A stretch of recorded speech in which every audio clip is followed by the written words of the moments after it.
অল্পের জন্য বড়সড় দুর্ঘটনার হাত থেকে রক্ষা পেলেন ৬ জন যাত্রী ও টোটো চালক। দ্রুত গতিতে নিয়ন্ত্রণ হারিয়ে একটি যাত্রী বোঝাই টোটো বৈদ্যুতিক খুঁটিতে ধাক্কা মারলে এই দুর্ঘটনা ঘটে।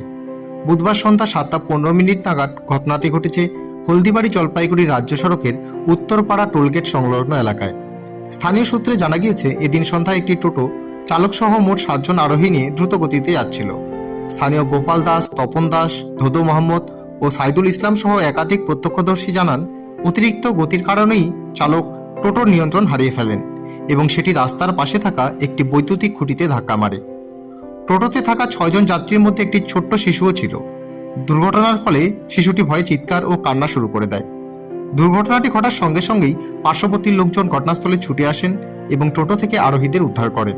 স্থানীয়দের তৎপরতায় সকলেই দ্রুত টোটো থেকে বেরিয়ে আসতে সক্ষম হন।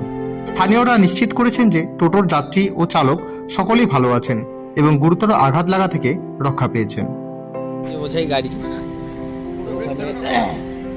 আমরা তো এখানে দাঁড়িয়ে ছিলাম, ধুপ করে একটা আওয়াজ হলো, গেলাম দৌড়ে, ভাবছি যে কী হলো কারো কিছু হয়নি, বেঁচে গেছে। একটা বাচ্চা ছিল গাড়িতে, বাচ্চাটা একটু ভয় পেয়েছে, আতঙ্ক হয়েছে। ওখানে টোটো নিচে নেমে গেছে ঘুরেতে গিয়ে, ঠিক আছে।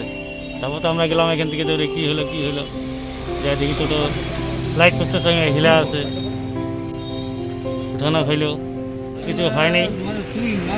৫-৬ জন ছিল, বাচ্চারা একটু ভয় পাইছে।